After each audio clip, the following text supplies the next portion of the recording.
Hello, my loves out there. I hope you are doing well. I want to welcome you to the Get Your Guy Coaching podcast. I'm so happy that you decided to join us today. And I have an amazing guest with me today who I just love so much. And she really touches my heart.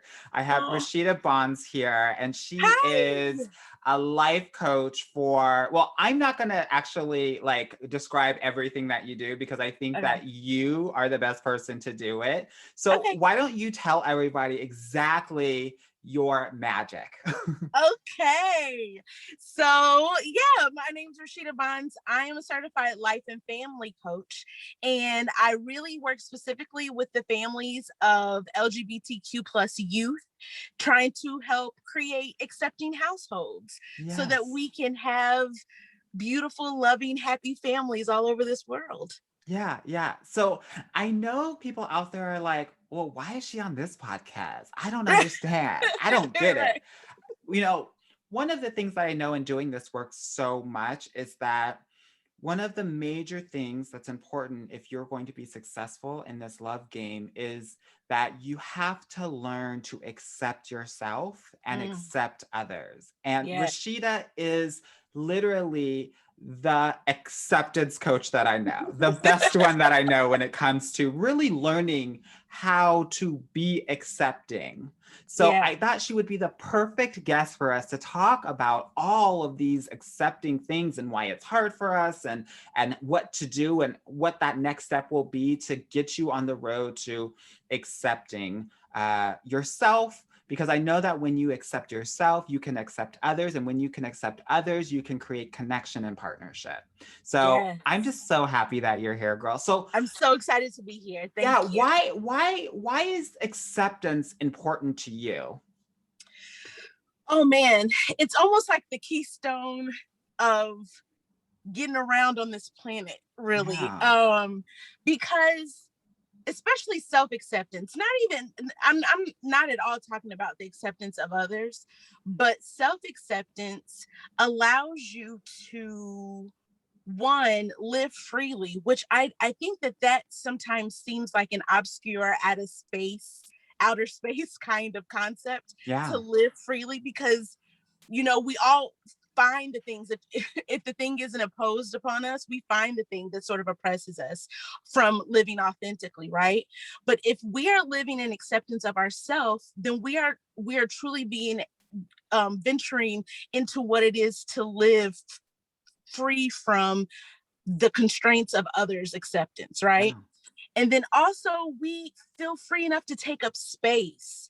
We feel free enough to say the things that's on our hearts, that we can contribute to society. There are things that sometimes we keep inside of ourselves for lack of acceptance that the world may need to hear, Yeah. right?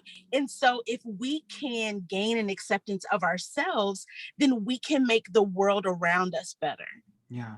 And I think the majority of my listeners are women of color. And I feel like this really plagues a lot of women of color Mm, specifically. So, can you mhm. speak to us just generally, I guess, about your own experience as a Black woman and your Yeah. journey to really kind of accepting your full self? Yes, absolutely. So, I started out with full acceptance of Rashida when I was a child. And I just want to let my listeners know, for those that are not watching on YouTube, we have amazing dreads, some of them purple, some of them Yes. brown. We're living our best life over here. Miss Rashida Yes. Bonds. Go girl. Yeah. So I started off like Rashida's the bomb. Get ready, everybody. I'm here. Yeah. And so much so, and my parents were on board. They were like, "Yeah, girl, we believe that."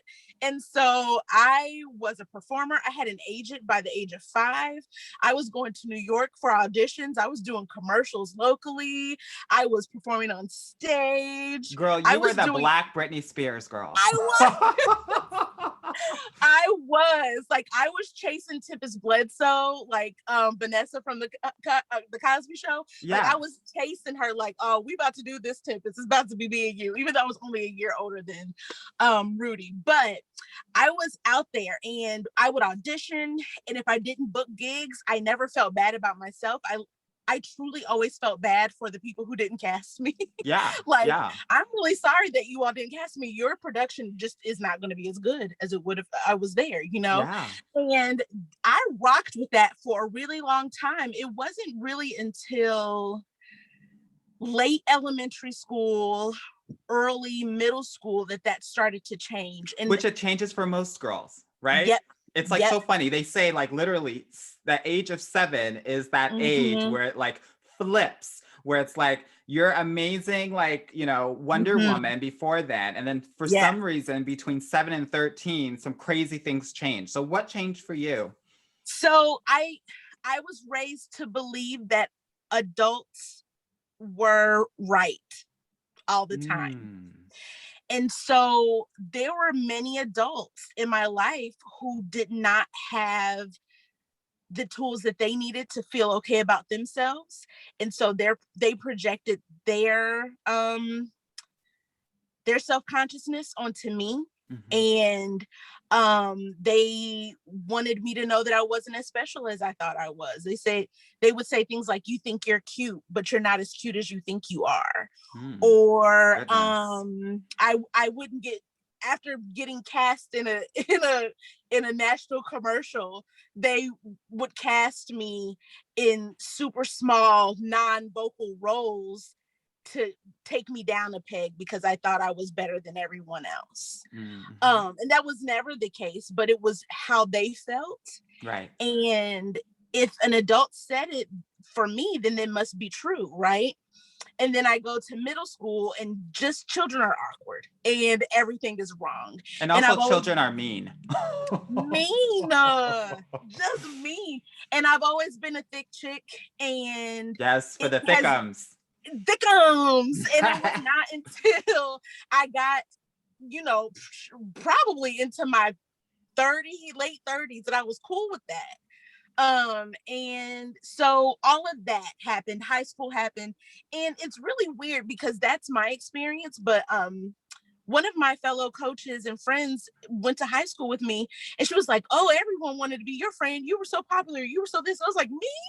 And it's so weird because your self-perception is just different Very than different. how people see you. Yes. Which is why you shouldn't hold on to what people think about you. But so yeah, and so I went through my awkward 20s trying to figure out who I was and why. And then it just came a point where I was like, that I was still single, and I was like, there's no one out here who's going to be able to love me like me. I am the only one who's with me 24 hours a day, 7 days a week.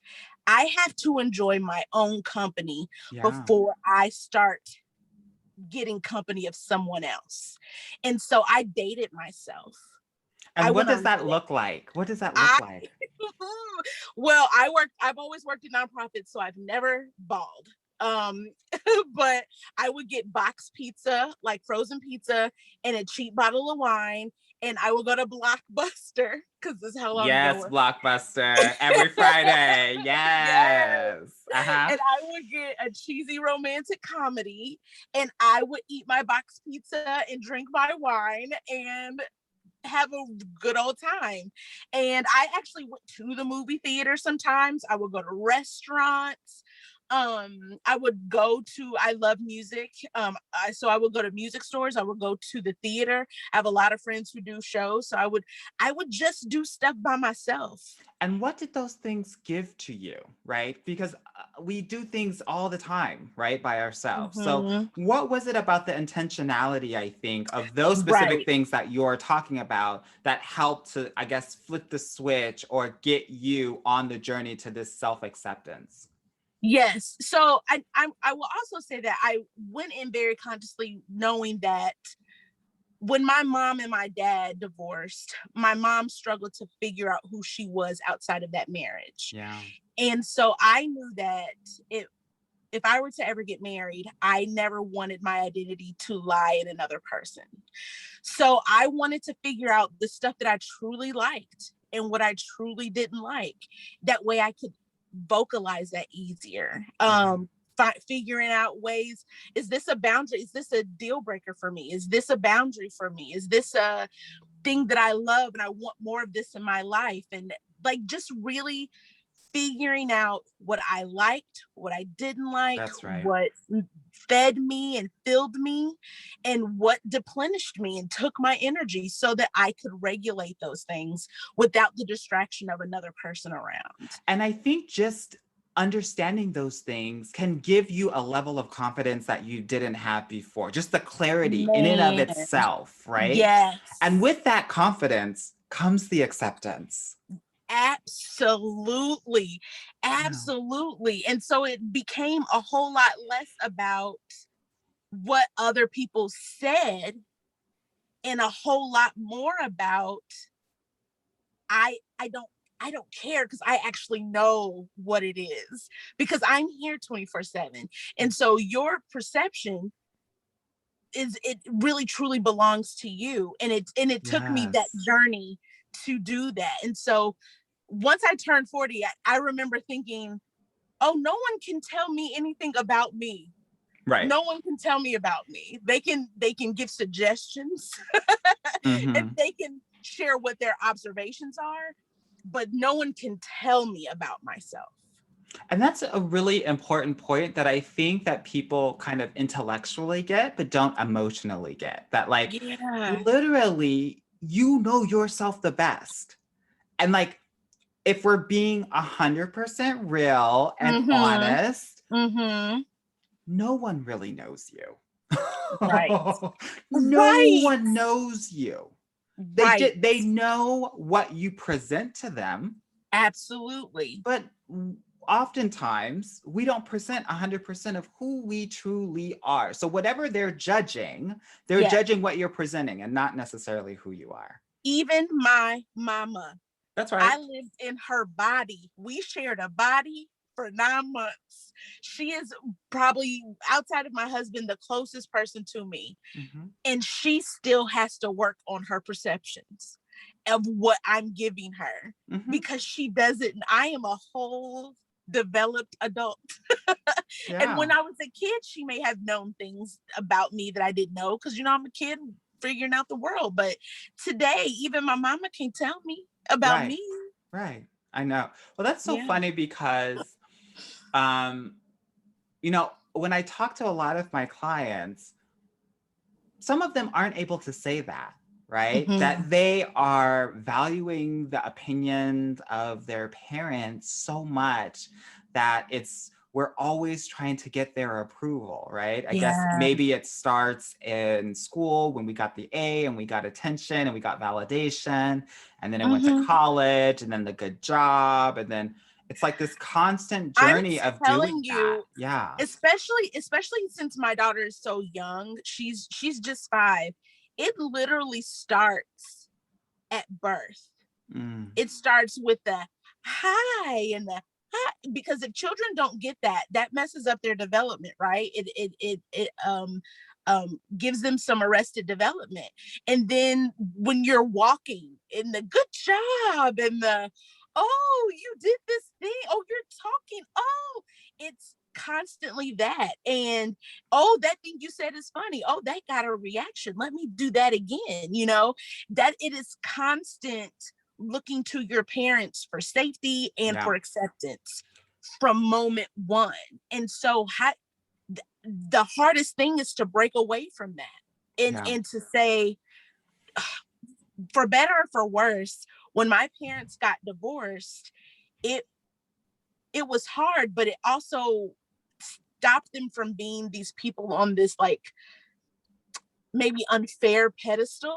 Yeah, which we all do for our parents, right? Mm-hmm. Yeah, And yeah. then they just became people. My father just became a man, and Hmm. my mom just became a woman. Yeah. And I think that's the fairest thing that I could have done for them, was let them be a man in this world and a woman in this world. So it And sounded not, like you humanize them I instead had to of make like them human. Yeah. putting them into some sort of royal Yeah. monarchy, girl. Yeah. That they didn't ask for. They didn't ask for that.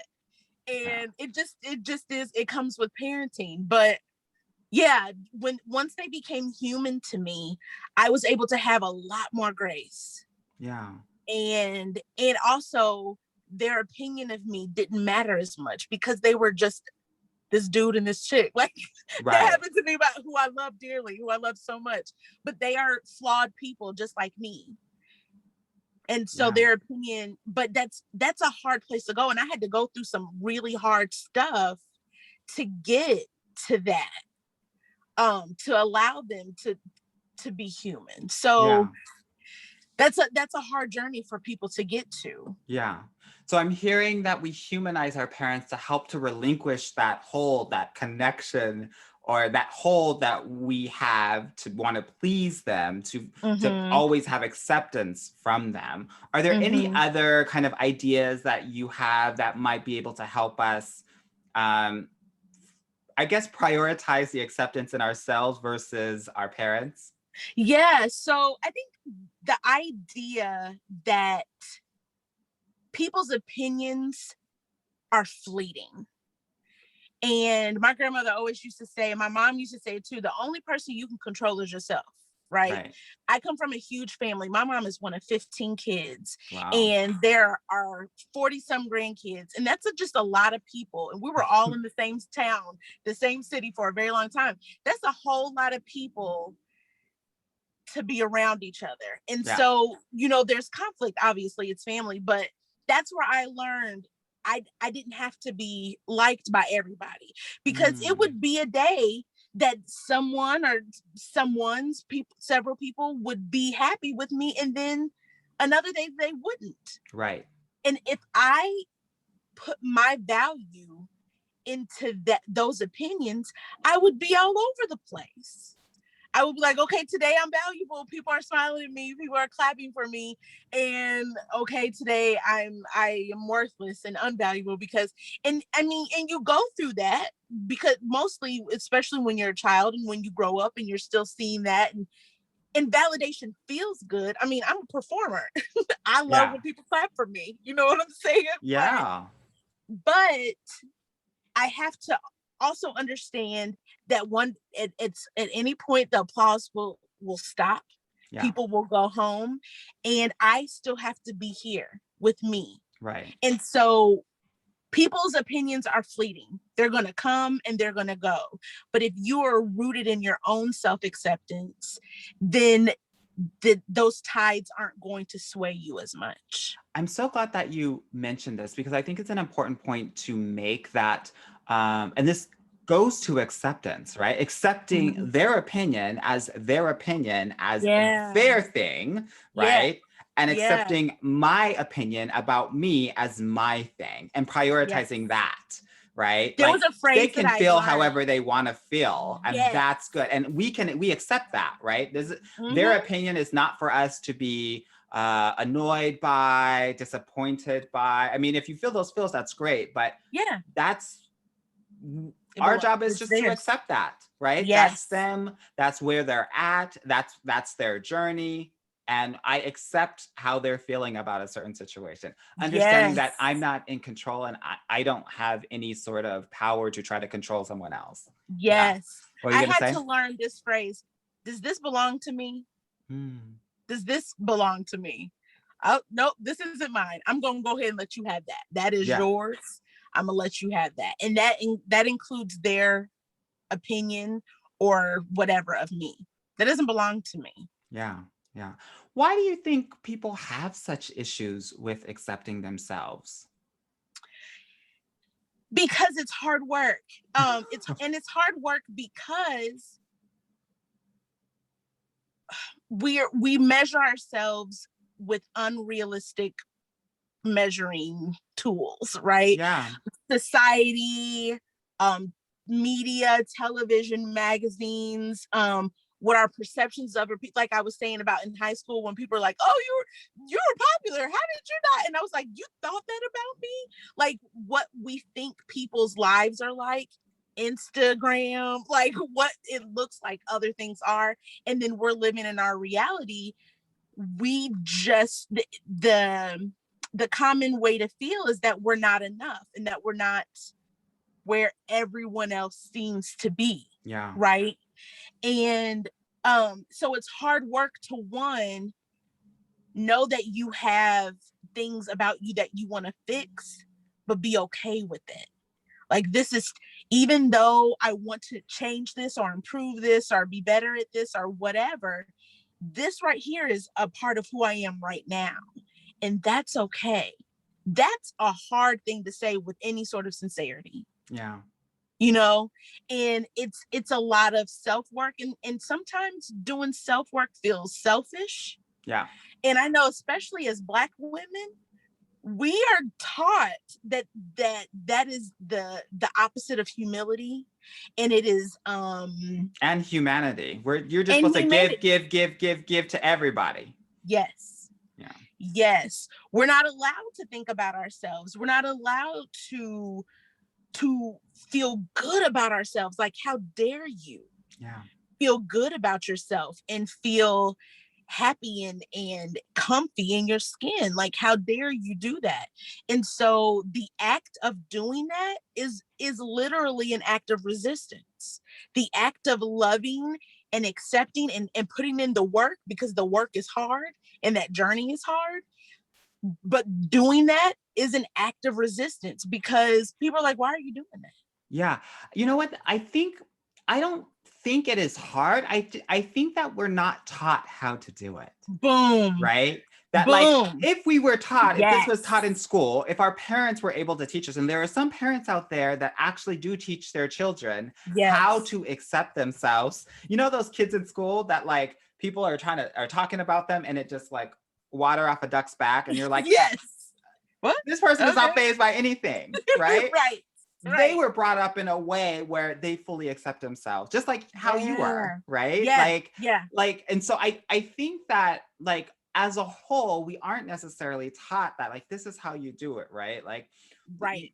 you should be talking, you should be having affirmations, right? You should be having to be able to express yourself in a way where Yes. you feel comfortable, because if other people can hear you, listen to you, understand you, right? Make you feel safe and Yes. secure, that's going to help you feel accepted, right? Yes. As a Yes. young person that's developing.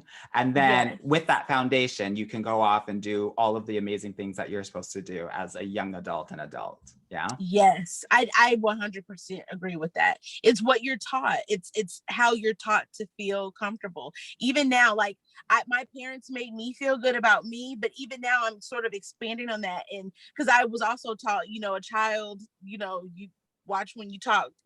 I wasn't exactly seen, not heard.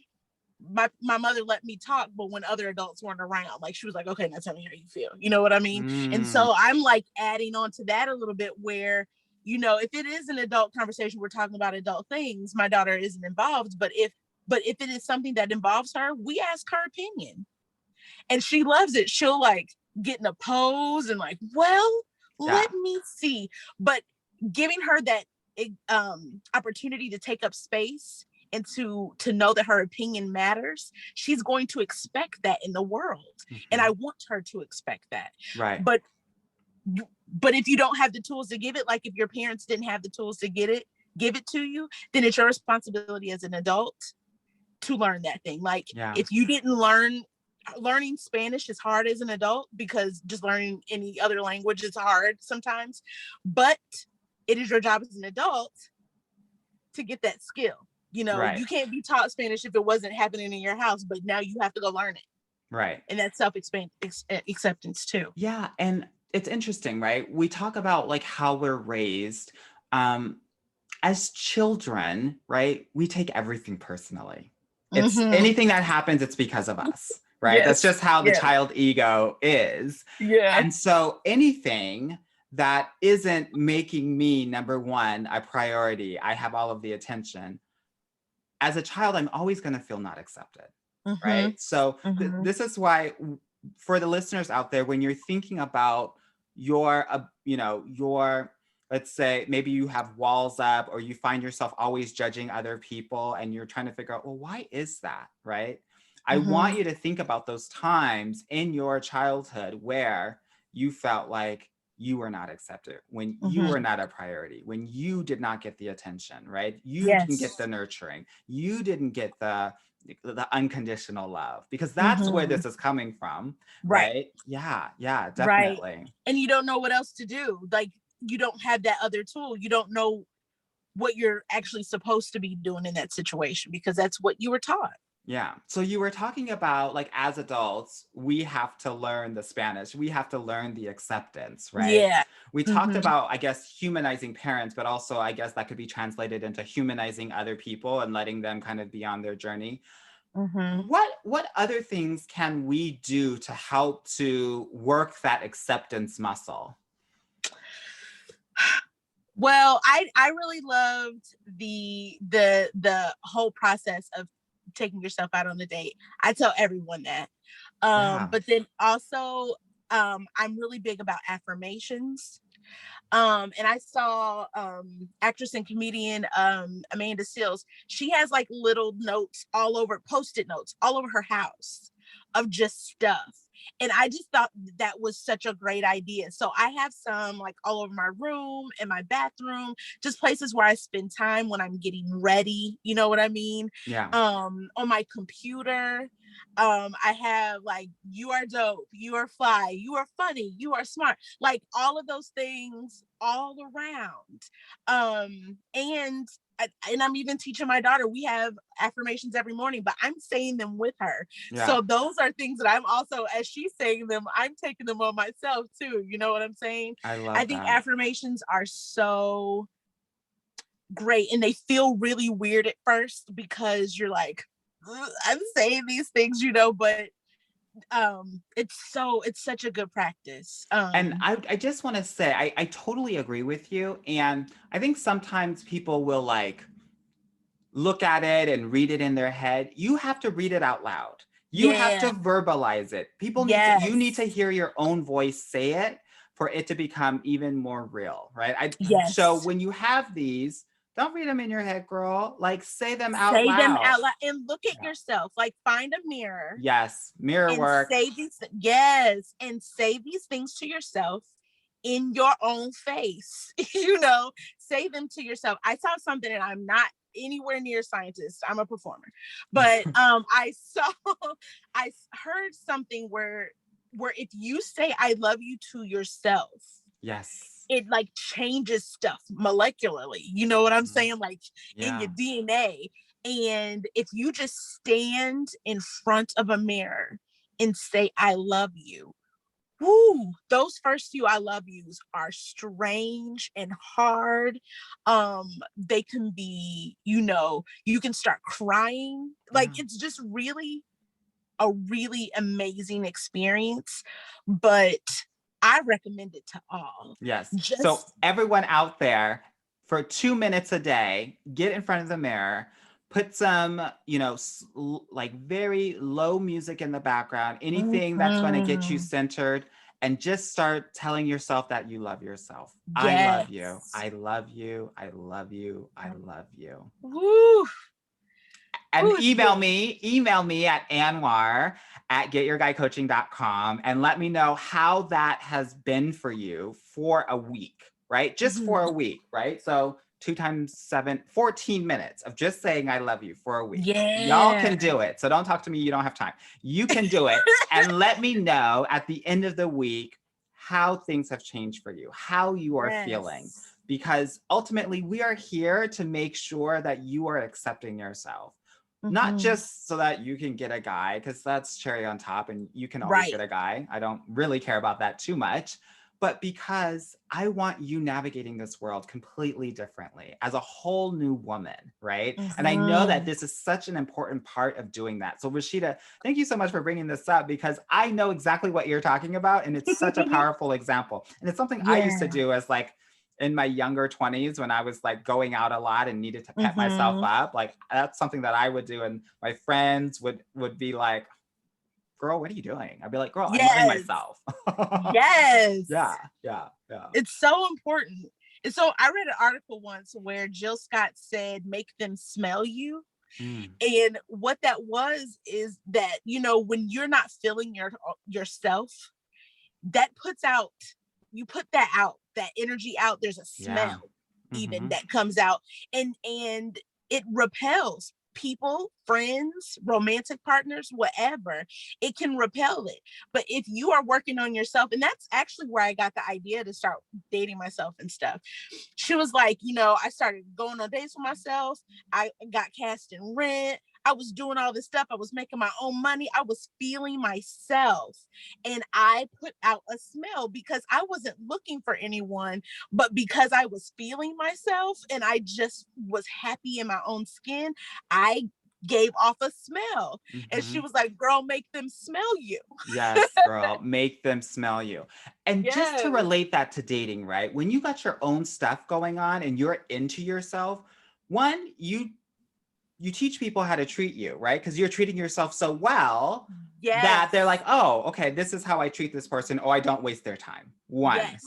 Two, what you also do when you are kind of really focused on yourself and getting your life together and just into the things that you love, just yourself and the things that you do, you also signal to men that you're not going to be naggy, that you're not going to be clingy, that like you have your own life. And that's hot, right? Yeah. A man doesn't want to feel like you're like, he's your whole life. He's everything, right? Because that's a lot of pressure, right? Yes, and especially if you're just getting to know someone, it can be a turnoff, and that's not hot because it means you don't got a lot going on with your own self. So that, to your point, Rashida, I'm so happy that you brought this up because let him, like, make him smell you, right? Make him smell how much you love yourself and your acceptance. I love that. Very good. Very good. Okay, girl. So we've talked a lot about kind of acceptance. Talk to me about kind of how we should be thinking about this moving forward, right? I mean, I feel like life is, okay, let me scratch that. Okay. I'm trying to figure out another question. So I want to talk a little bit more about the work that you do specifically, because I feel like it is like really important work. So can you talk in a little bit more detail in terms of how you work with parents who have kids that are LGBTQ? What do you help them learn or teach to be able to accept their children fully and authentically? You know what? I was thinking about this, and what I really do is I teach them how to accept themselves in order to be able just to like what we've been them. talking about. Just what we've been talking about. Because relationship is relationship. You know what I mean? And whether it's a relationship with yourself, your own parents, or your children, it's a relationship, right? And if you are sitting comfortably inside of yourself, you literally have a harder time sitting uncomfortably with other people living their lives. Do you know what I mean? Yeah. And so most of the issues that my parents have are issues about what are people going to think about me? Yeah. Are they going to think that I'm a bad parent? Are they going to think that I did this to them? Yeah. Like that is possible. But are they going to think that I am whatever? And so more than often than not, I'm not even talking about their kid. I'm talking to them about them. I'm talking to them about how not to put stock in how the world sees them. Yeah. And how them loving their child for who they are is one, teaching their child how to do that, how to love themselves for who they are, but then also how to go out into the world. Like, there's so much teaching when you do the thing for yourself that you're actually teaching your child. Yeah. So I end up flipping it around and teaching self-acceptance for the parents. And then I'm also teaching them that if you accept your child, when you go into these spaces, maybe with your family, maybe with people at your church, whomever that you're worried about judging you, when you go into these spaces and you love on your baby as hard as you can, you are teaching all of the people around you how to love your baby. Yeah. Because your baby is still your baby. Yeah. And that is the role of the parent, is to show other adults how to do this. And Mm, if you can't, it is also my job as the adult to protect this child. So now you no longer have access to them, right. because they need to always know how special and magical and wonderful they are and how needed they are on this planet. And Yeah. so, and you can get on board, or I'm going to have to remove them from your life. Yeah. And most of the time, especially when it comes to grandparents and all that kind of stuff, they don't want the child removed. So Mhm. they learn how to love too. Yeah. And so it's a whole bunch of self-learning, unlearning bad stuff that we learned when we were children, and learning that we're okay, and that if we're okay with ourselves, it doesn't matter if the world is okay with us. Yeah. I love that. And it's really similar to what I do as well, right? I work with smart and successful women. And Mhm. oftentimes when they're dating, they're trying to find their clone, right? It has to be someone that is exactly like them because they've worked Mhm. their entire lives, they've gotten the best educations, they have the best jobs. And so they are also in their head about Mhm.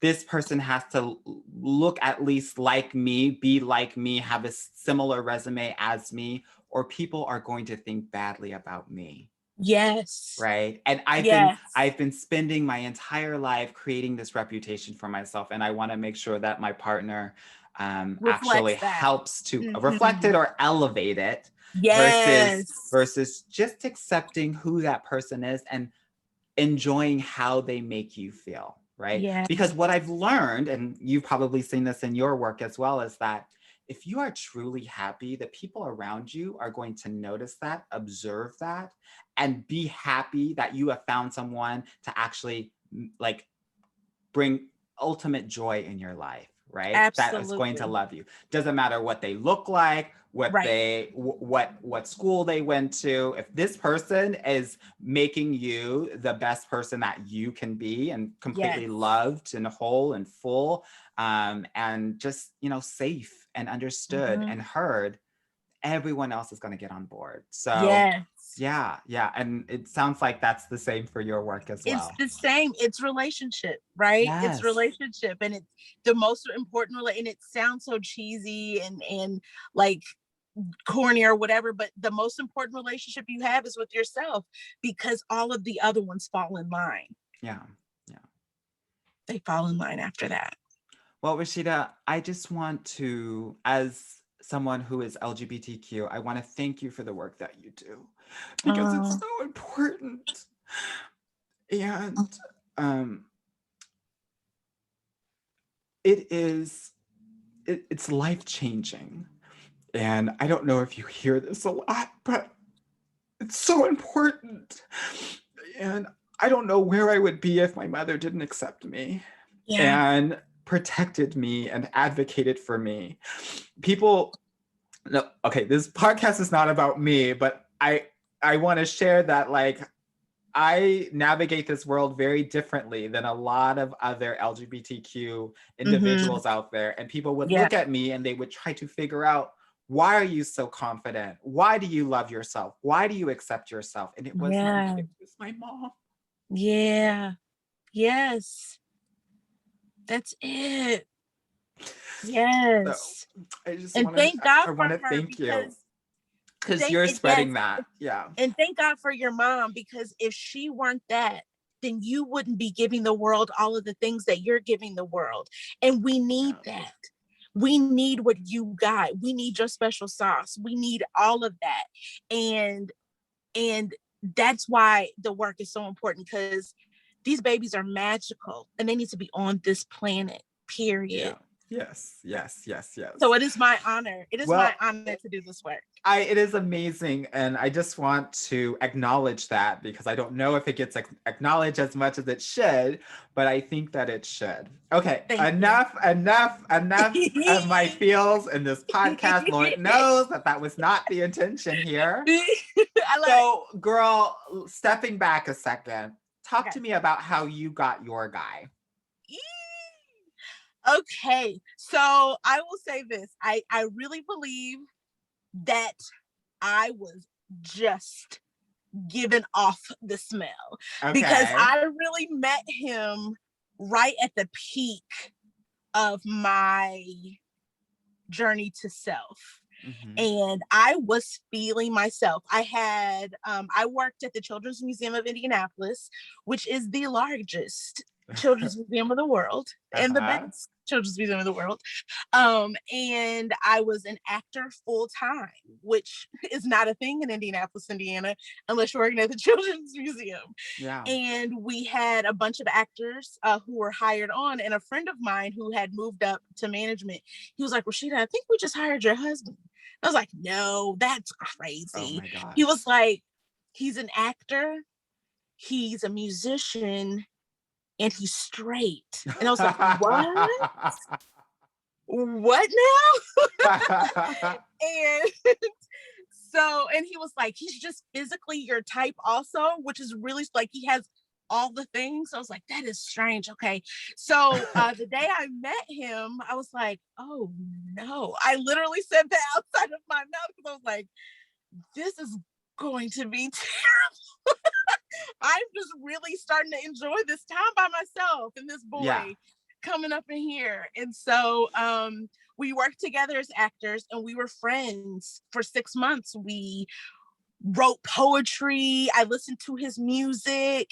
He watched me perform. We were friends. We were homies. I gave him girlfriend advice. Like he was Oh my dating these gosh. girls. Like, and I was like, ooh, like I would be like, be nice to her. Like I gave him advice. And then it just switched. Girl, what happened, girl? How did it switch, girl? I need to know from giving him advice and playing sister to playing girlfriend. I think part of it was I did his hair. So I would twist Very his hair. intimate. Very intimate. Very intimate. And then also my best friend and I, when we leave each other, we kiss. Like it's not at all romantic, but we're like, bye. Mwah. I kiss my parents. Like it's, you know, and so we were very friendly. And he was getting out of the car. I was dropping him off at home. And I said, okay, bye. And I give him a kiss. And he was like, oh. And I said, no, that was an accident. He said, yeah, right. And then got out of the and we have not stopped kissing. I love it. I love it. And now, so at what age did you meet him? I was 27, 28, Yeah. and he was 23. Okay. Got it. So I robbed that cradle. Kind of, not really. I mean, I tell my clients -5 +10 in that range. You're probably Okay. in a similar way of life, so it makes a lot of sense. So Okay. sounds like you're in the range, girl. Good. Okay, good. That's good. Either That's way, good. range or not, it worked out. It sure did. It absolutely did. And he was young, and so he was still doing goofy stuff when we first started dating. But again, I was so good with myself Yes. that I was like, you are literally a bonus in my life. You can be Mm. here or you cannot. And he really heard me. And I told him, I asked him one time, I was like, why do you love me? And he was like, well, that time he says, because I can handle your type of crazy, which I thought was really sweet. But Uh-huh. then also he said, I always knew that you were it because you're not about the bullshit. And I was like, Mm. I'm not about the bullshit. He was like, I know whatever you say out of your mouth is true. Cause you don't have time for the bullshit. And I was like, You're a I woman of don't. integrity. Yeah. I am. I'm real about my boundaries. I stay true to my boundaries. I love hard, but I also am not cool if you. I will have a combo with Yeah. you if those boundaries are crossed. So, that self work that I did, it was very attractive to this guy. I think that you are so right. If you're doing the work, you are attracting some of the love that you want and that you need. And a lot of my clients, I think, are also receiving that when they work Mm-hmm. with me because they're leveling up, each month Yeah. that we're working together. And by Yeah. month 2, by month 3, by month 4, they've gotten Yes. their guy, right? Yes. So it's so like you're so on point with what you said. So if anyone, any of the listeners out there, they want to learn about accepting themselves, even if they're not a parent of a LGBTQ child and they want to work with you, how can they get in touch with you? They can get in touch with me on Facebook. They can just look me up, Rashida Bonds. And my email address is Rashida at liberationlifecoach.com. And they can go to my website, liberationlifecoach.com. Amazing. Rashida, thank you so much for being here. This Thank was you for such a having me. pleasure. And So I'm, fun. yes, anytime I know that we love the work that we do. And so anytime that we can come together and just speak on it is always going to be so much fun. And Yes. as you say, magical. Yes. I love magical. Awesome. All right. Thank you so much. Thank you. Okay. Bye. Bye.